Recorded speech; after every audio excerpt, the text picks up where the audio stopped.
There's no doubt we need serious scrutiny to the visa waiver program. And the visa waiver program was designed for a different era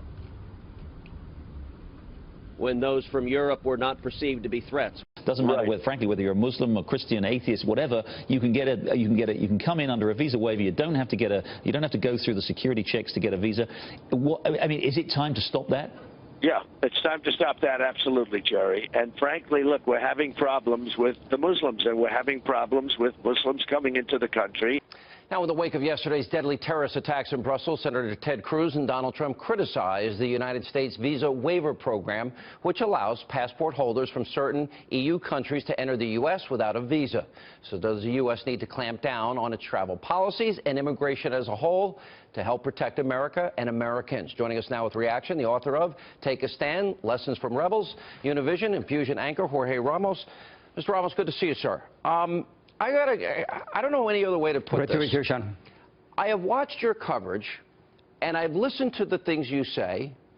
You throw around this word racism with a sense of being so casual I find offensive. And on numerous occasions I've noticed you take what Donald Trump said out of context, which I think is fundamentally unfair, shows that you're not objective in your own opinion, although I think you'd like to portray yourself as such. And when you go out there and says that he wants to ban 1.5 billion people from coming into the United States because of their religion, or when you said that he's calling all Mexicans criminals and murderers and rapists, that is a false characterization on your part. Why do you do that? Why don't you report it honestly and then give your opinion? I'm simply reporting what Donald Trump has been saying. That's not true. And when he says that Mexican immigrants, are criminals, drug traffickers, and rapists, he's absolutely wrong. I'm a Mexican immigrant. I know for sure. The fact is that the vast majority of immigrants in this country are not criminals, not rapists, and he knows that. Jorge, wait a minute. What you're saying, immigrants are less likely to be criminals in this country. I've been down to the Mexican border. That's a fact. The number of immigrants in this country has absolutely nothing to do with the number of crimes happening in the United States. Excuse me. I sat through an intelligence briefing on the border with our border officials and Governor Rick Perry, and they showed the numbers, and they put up on the screen over an 8-year period that there were 642,000 crimes committed by illegal immigrants against Texans, including rape and murder. That does not talk about all Mexicans, but you characterize it as Donald Trump said all people, and that's false, sir. That's not true. No, Donald Trump said that Mexican immigrants were criminals, rapists, and drug traffickers, and that's absolutely wrong. Now, let me tell you, you are talking about some immigrants who committed crimes, and I'm not here to defend any criminals. I'm not here to defend any criminals. However, let me just give you, Sean, let me give you some numbers. In the last 25 years, the number of undocumented immigrants grew from 3.5 million to 11 million. We agree on that, right? About 11 million people. At the same time, according to the FBI, violent crimes decreased 48%. So therefore, the more immigrants that you have, the less crimes that you have in the United States. That's a fact. Insanity. FBI. Your math is insane. Do you want to fight that? That's a fact. Jorge, listen, I just told you. Well, I mean, then talk to the FBI. I just told you, I have been down to the border. The vast majority of immigrants are not criminals. Jorge, I have been down to the border more than any other reporter I know. I have seen gang members arrested. I've been in drug warehouses that are massive. Let me finish. Targeting our children. I've seen the tunnels that have been dug. I've been in every capacity you can imagine. 642,000 crimes committed against Texans alone in an 8-year period by illegal immigrants, not undocumented, illegal, that don't respect our law and sovereignty. You take Trump's comments out of context. He said a temporary ban of Muslims because he was listening to James Clapper and James Comey and General John Allen, who said ISIS would infiltrate the refugee population. You don't tell the whole story. Why not? Well, that hasn't happened. And we cannot blame immigrants here for what happened in Belgium. That's on one hand. And then on the other hand, you honestly, Sean, cannot blame all immigrants for what some of them did. I mean, are you going to blame every single U.S. citizen for what happened in Sandy Hook? It is simply not fair. You are talking about Donald Trump. You're talking about apples and oranges. You can be much more challenging with Donald Trump, Shannon. Excuse me, I don't need lectures from you because you act like a sanctimonious, objective reporter, and you've got an agenda. You support open borders. You support illegal immigration. And you seem to be willing to risk the lives of Americans in the process. And I'm being tough on Republicans. Well, the point is, I got to tell you something. I'm just being completely independent. Let me tell you something. You're not independent. I saw your forum on March the 9th. You don't support the rule of law in America. I'm completely independent. I've been tough on Donald Trump. I've been tough on Donald Trump, and I've been tough on Hillary Clinton and Bernie Sanders. Let me tell you something. What do you want, a medal? Welcome back to Hannity, part 2 of my interview with Jorge Ramos. I saw your forum on March 9 in North Carolina. You had an hour with Donald Trump. More than 30 questions and comments. Not even once did you challenge Donald Trump on the largest mass deportations, on banning 1.5 billion I've asked him that question in prior interviews. If you watch my show regularly, you would have seen that I've asked that question. Even criticizing him for his sexist remarks on women. You're missing the point. You didn't even ask for an apology for your colleague, Megyn Kelly. I don't need your lectures. Thank you very much. You don't care about the 642,000 Texans. You're taking, wait a minute, you're taking his comments out of context. You're taking his comments out of context. You're calling him racist. You're calling him bigoted. And you totally misrepresent what he said. And you think you're the superior reporter?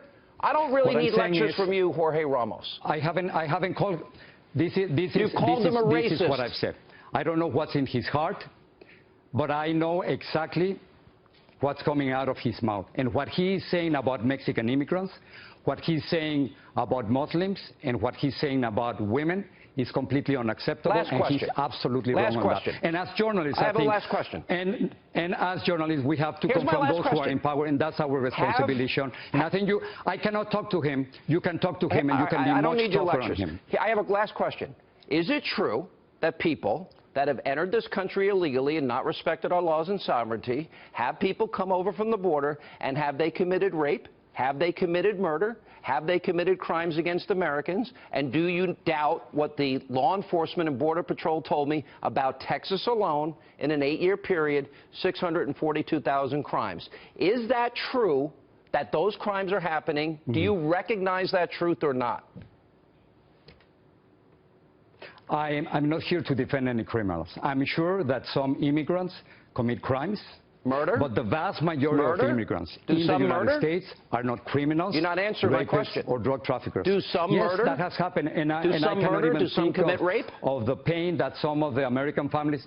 Absolutely, it's happening. But then I cannot blame the whole immigrant population for what some of them have done the same way. We cannot blame all U.S. citizens for what some of them have done, what happened in Oklahoma or San Bernardino. And he said he never blamed all, number one. Well, number two, listen exactly to his words. Wait a minute. He said a temporary ban on Muslims because our Director of National Intelligence, James Clapper, our FBI Director, Comey, and so you're making official discrimination. And our special envoy to defeat ISIS Muslims simply because they're Muslims. All said that ISIS will infiltrate the refugee population. Do you think we should gamble with the lives of Americans, or would you support a temporary ban until we can absolutely vet them 100%? Do you want to make discrimination official? I mean, do you want to be discriminated simply because of your religion? That's completely un-American. Are you going to answer that question? Should we have a temporary ban and listen to our intelligence officials or not? Of course not. Of course not. Because here in the United States, you're going to gamble with the lives of Americans? Of course not. Homegrown terrorism. You're going to gamble with the lives of Americans? We cannot blame immigrants.